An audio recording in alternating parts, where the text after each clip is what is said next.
America, my name is Osei-Frimpong, and the American Libertarian movement got popularized in the 60s when it allowed arguments for the United States government to shrink so small that it didn't have to do justice to the black people that it had been terrorizing for the centuries prior. So if you shrink the responsibilities of government and just deal with securing private property as it happens to be laid out at the time and fighting foreign wars, fighting wars that America is participating in that have direct interests in the nation of America, not being proxy, not all the proxy fights that can be abstracted from the securing the nation.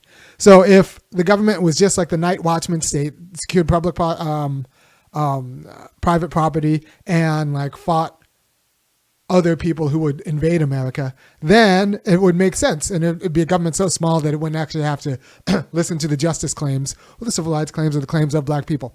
It's a movement popularized by Barry Goldwater, and I see it as an off-ramp to the more muscular racist movement popularized by George Wallace, right? So George Wallace, the hard segregationist, the hard racist, he said the N-word with the hard R, and disaffected whites could have gone with him, but they chose the California, Arizona, West Coast libertarianism that says, oh, we just shrink government so it can't do anything. And that seemed to work for a while. That seemed to work for even decades until technological innovations made it untenable. And also Zionist control of market-based institutions made it just untenable. And when I say that technological innovations made libertarianism untenable, I'm talking about the marketing of drugs, porn, and gambling. Right? So when marijuana wasn't as high potency as it is, it makes sense. Or libertarianism is tenable. Right? But now you don't want your kids, you don't want to do business with, and you don't want to do politics with people who are pathologically drugged, addicted to gambling, or like gone on porn. You don't want to deal with these people. You don't want these people in your family. You don't want them influencing your family. You don't want them in your family. You don't want to do business with them, and you don't want to do politics with them, which means that they make American life and American institutional life untenable. Now, rich people get away with this. Rich liberals get away with this. Rich libertarians get away with this because they can afford the rehab and the therapists and all of the remediation that's required if you let your kids just kind of, and if you let people just kind of go on drugs, porn, and gambling. But everybody else just wants that stuff out of their life. They don't want to have to like buy the rehab. So libertarianism falls apart with this generation because we see what happens when, and also like casual family laws. If you're not serious about casual family laws and you just kind of let no-fault divorce and a culture of libertinism go nuts, people see what happens with families. So we need a government that steps in and structures some of these institutions of freedom that more muscular than private property and then foreign wars. So we needed something more than libertarianism. And that's what the American right is like grappling with. Unfortunately, the Democratic Party is not grappling with that in the same way. They see the Democratic Party is alive to the notion that we need something more muscular than market-based healthcare. But they don't see that we need something more muscular than the market as an organizing principle of life.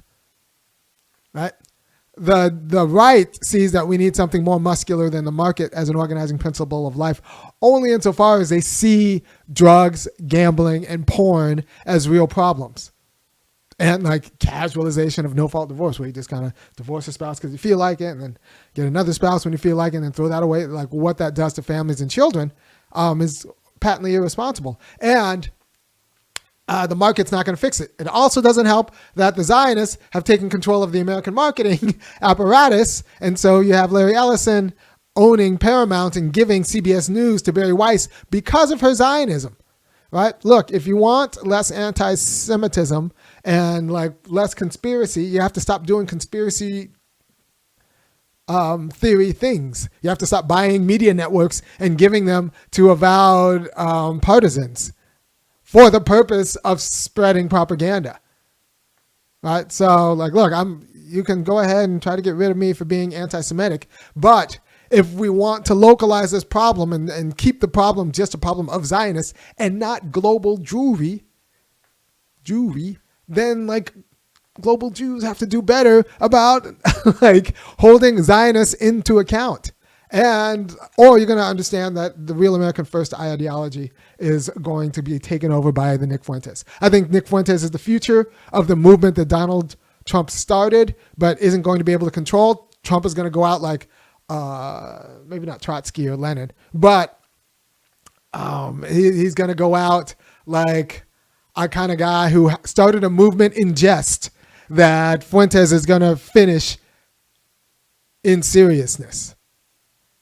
And that's going to be the problem, because all of this talk that Donald Trump leveraged as merely effective talk, and he realized it was effective talk, Fuentes actually believes. And not in the way of just a grifter, but actually as a true believer. And he's going to inspire quite a few American young men, especially, because he doesn't really care about the women. He's done the math. And he realized, and he knows the nation, that if you get young men, you'll get enough women who depend on young men. And then the young women are so obnoxious who don't depend on young men that nobody's going to want to follow them anyway. So like if you get the young men, you'll get the nation because of a few, because of the blind spots in the feminist movement. You can just corner the nation. So he only has to attract actual like disaffected young men. And that'll be enough. Because then you'll get the young women who want the protection of disaffected young men, who want their sons to be more affected, who want their sons to actually be more functional. He'll make your sons more functional, make your sons better protectors and providers or whatever. And then these conservative women still won't have to actually like think and take responsibility. And they'll want that. And that's the America he wants. Right? And then, like I said, the feminist aspect of the gender chauvinism divide, who just believe that women just know how to do everything because they're women, like they're so obnoxious and wrong. And it would be better if, I wish they were better at things. I wish women really did know how to do everything. But like turns out these are the people who are the worst at families, they're the worst at business, and they're the worst at doing politics. So like they're just bad at everything. So the Groyper right's going to win. The Groyper right's going to win. Now, the alternative to this is giving people an off-ramp to libertarianism that's a Hegelian left. That's a real left.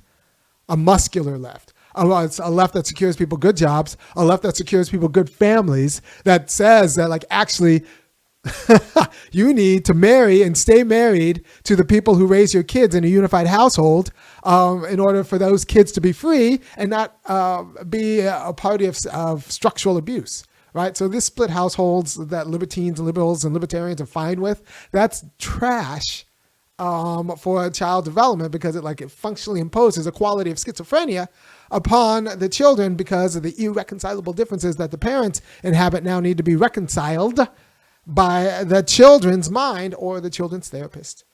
And that is a problem, right? So the left needs to come out with an articulated way in which the government secures people's freedom within the family, their freedom in civil society. That means secures them a job and becomes the employer of last resort, and a political freedom so that they don't fall under the sway of cartel governance, which is what you get if you don't have primary debates, right? So if you have a primary debate, you get rid of Nancy Pelosi.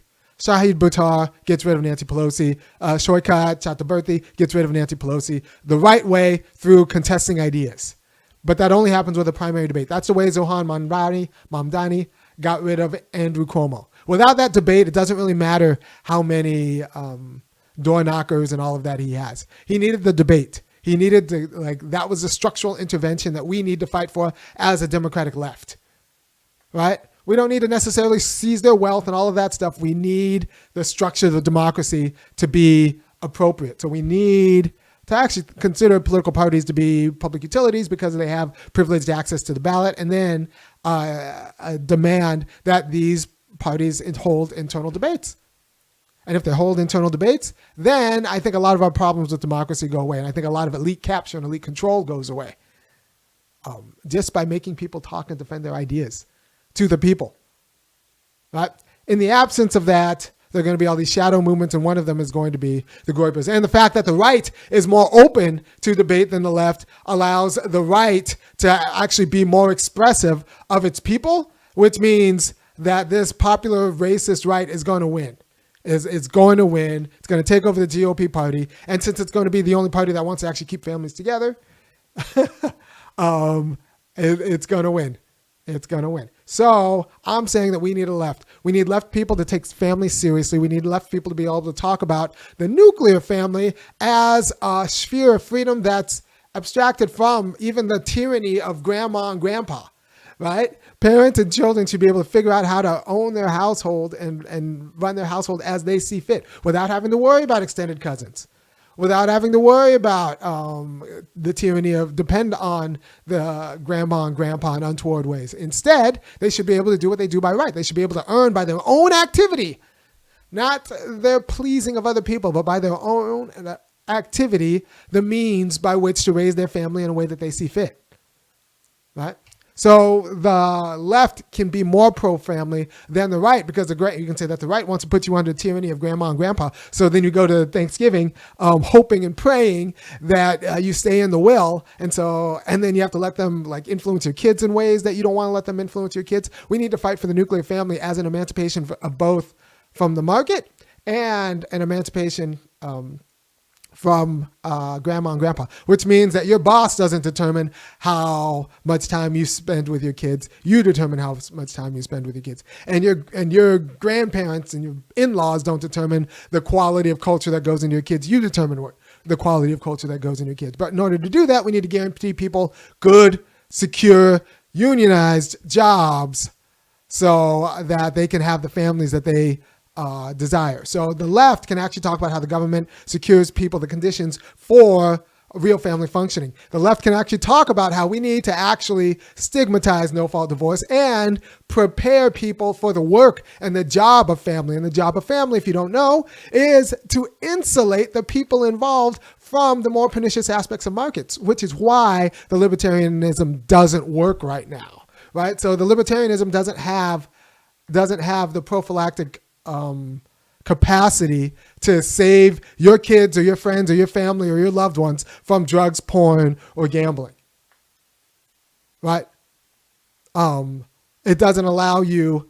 So now, like, you need, and the family is supposed to be a prophylactic against that, but you need help from the government and also a strong family to serve as a prophylactic from the market. And that way you could use the market for when you want to use the market, but not get used by it, which is why the strongest people for this most robust like era of capitalism are like Orthodox religions. I think there's going to be an uptick in Orthodox religions because they actually organize their family in a way that protects them from the more insidious aspects of market-based culture, right? So it's going to be like the LDS, the Orthodox Jews, Catholics, not so much the Christians, the evangelicals, because they actually have the practices that understand how to do family, which will then allow them to work in the market and not be of the market. And even the Amish have like a culture against like getting the iPad away from their kid, right? They don't have to worry about those things. Now, rich liberals can get out of these things because when they let the market screw up their kid, they can afford the rehab measures, the private tutors and the rehab measures and the counseling to screw up their bad parenting. So people who actually want to not just have bad parenting or like actually have the ingrained prophylactic and protection against the more insidious aspects of market-based society are going to be those of conservative religions. Or not conservative religions, Orthodox religions. Because now it might not be kind of thought through, which is why I think we need like a left Hegelianism that's actually thought through and can understand family as an arena of freedom. And for the family to be an arena of freedom, the parents have to control what happens in the household, not Mima, Papa. And for it to be an arena of freedom, the kids need a unified household and not have like an enforced schizophrenia and pathological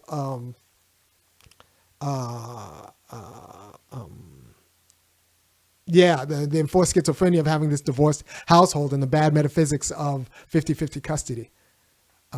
So like in order to protect the freedom for the family and of the family and support the family, we need to stigmatize no-fault divorce. We need to actually articulate what marriage is for, and marriage is for this particular kind of freedom that can only happen when people are duty-bound to deal with you, for better, for worse, for richer, for poorer, for better, and it's not something that you can just wake up and choose your way out of. All right? And, the left honestly needs to have the hard conversation about sometimes you need to put up with a little bit of abuse in your family. I've been hit by so many girlfriends, not my current wife, but just so many girlfriends, usually because my mouth is, would you believe I'm a little bit of a frustrating partner to happen because I'm both perfectly charming and I say things that are infuriating. So I've been popped.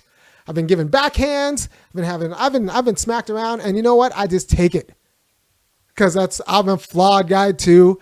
And while I keep my hands to myself, I can imagine I just forgive the people who pop me the women in my life who have popped me every now and then, who shoved me around. And so that's just part of dealing with flogged people. And the left needs to say some sort of abuse. You need to just get over and just understand that we're in a broken world and you need to forgive your abuser. So you get more leftists talking like me, then we could save marriage. But now in a world where everything can be considered abuse, it's like this generic spectrum that anytime you get upset with someone, you could retcon or revise your history to be a victim of abuse, and danger. Then you can never secure a family, right? So you need to just be honest that some abuse you're just gonna have to suck up. And then we can start talking about what exactly did he do? What exactly did he do?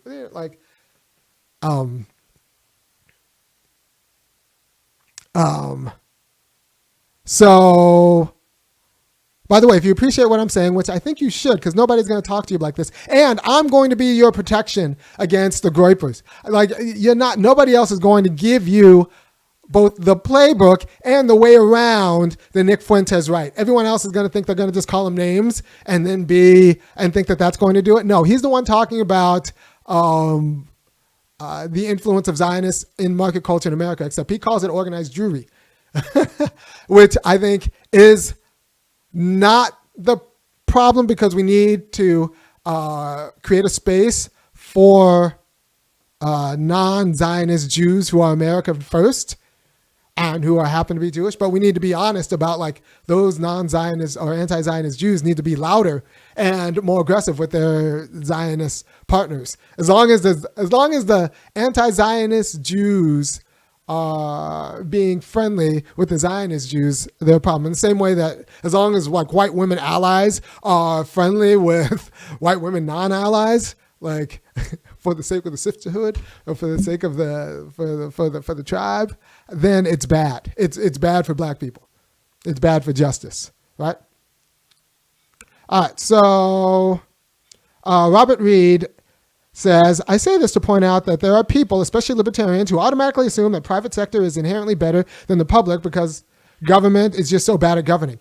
That is true, except those people are now waking up that the private sector wants to feed their kid marijuana, vapes, porn, and gambling as a way of life. And so even those people are waking up.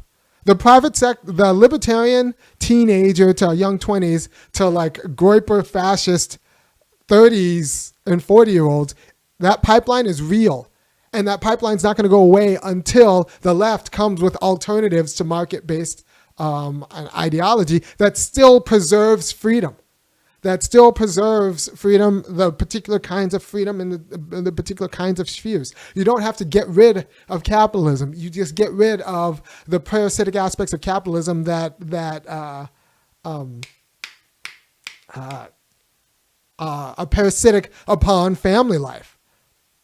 Not symbiotic with, parasitic upon family life, so that they'll undermine your family like a host in order to feed itself.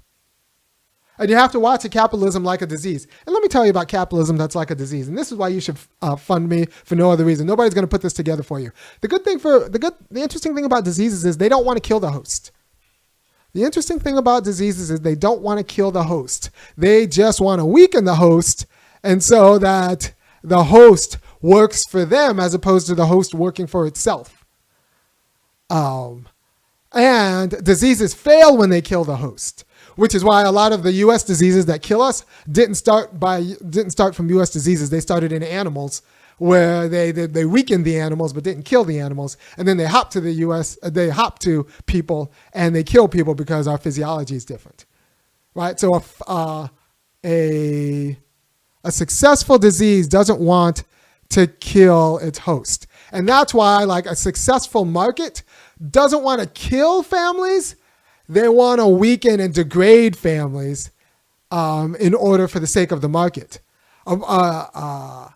Markets that kill families draw too much attention to themselves and, spark a backlash, right? So where was I going with this?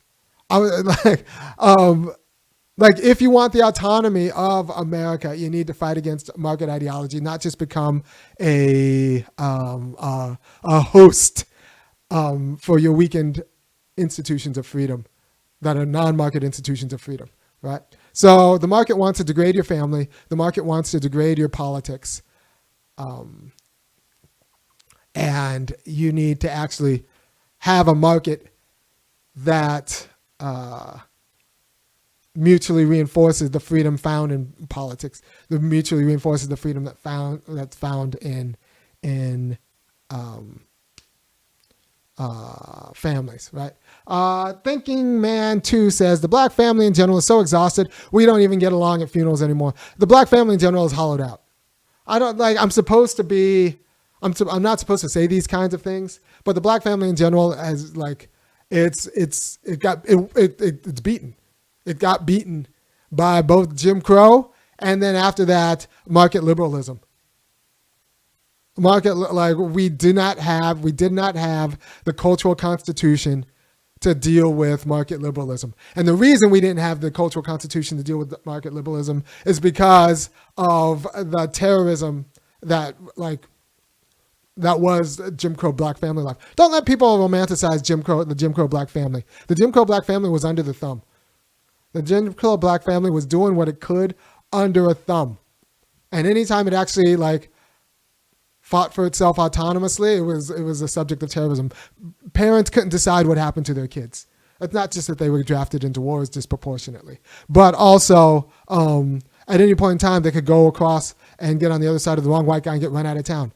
Or the kids would have to drop out of school to get a job to support the family. And when you can't determine what happens to your kids and you determine your family life, you are not free as a family. Why even bother? By the way, there's a great book on this. Paul Laurence Dunbar, Sport of the Gods. By the way, it's only 100 pages. Read it. It was written in 1903, but it reads like it could have been written today.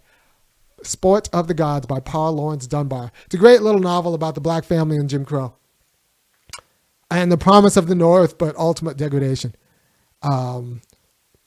So the black family members in Jim Crow could not actually determine what happened to their families. And then that situation was thrown into market liberalism, and then and it turns out that that's not great either, right? So market liberalism says you don't need families, you just need more choices in the market, and then it kind of degraded understanding of femininity, turned a lot of black women into mercenaries looking for providers, but it turns out black men didn't make that much money. So you got a lot of black women thinking, well, my black man doesn't make money, why do I even need him? Turns out your parents needed your kids needed a daddy, but the market didn't tell you that, and now you screwed up your kids because you threw away their daddy. And that is the black family of today. So just a confusing mess because we never really had cultural control. Don't let people tell you that black people have cultural control. Black people have cultural control in the same way that we culturally control the Super Bowl party, the Super Bowl halftime show. We don't. There is no autonomous black presence in the Super Bowl halftime show. It is someone that's been vetted by Jay-Z who got the job because they were willing to sell out black people as a way to get jumped into the NBA gang, the NFL gang. Right? So let's not we've never actually had cultural control. And that means control of our families, control of our churches. The black church is what it is because it's the church that the whites allowed. All right. By the way, if you appreciate what I'm saying, once again, go to www.funkyacademic.com because I piss off the feminists and the right. So like, I'm not really, nobody really is chomping at the bit to give me a job. I'm going to do a video probably soon about this new data that came out that says that women are actually more vindictive and with respect to retribution than men in terms of like how they use public offices. So like they're more liable to cancel people that they don't like than men are. And that's U.S. womanhood. I think that's not surprising. And I'll go through the data in a different show. But I want to tell you right now that there's a libertarian to Groyper pipeline. It's because the libertarian kind of laissez-faire attitude towards drugs, porn, and gambling is untenable in a technological world that is so good at incentivizing you to engage in drugs, porn, and gambling. And not to mention, the idea that the market will solve all that problems is just blind to the fact that everyday Americans don't control markets. Organized people do. And a lot of Zionists are organized around the cause of Israel, which means that our markets, including our media markets, might be controlled by Zionists. So there you go. And so that's why libertarianism is ultimately going to collapse if you actually care about America. And, you know, the movement that Trump started in jest in order to get a job, the MAGA movement, is going to be finished in earnest by folks like Nick Fuentes if we don't have an alternative off-ramp to libertarianism. All right. Thank you for your time. And I will talk to you at another time. Please go to www.funkyacademic.com, kick in $5, $15, $50 a month, and I will, grow your reach. Also, read good books. Read Sport of the Gods. Get a job in politics. Start spreading these ideas around. I can give you more ideas about like how we need a federal job guarantee. I can tell you how the left needs to go in the family, but you need to talk about the family, but you need to go and spread these ideas. Sometimes quietly, sometimes loudly, and get in positions where people can understand the arguments. We're going to change the culture. And maybe it starts here. Thank you for your time. Peace.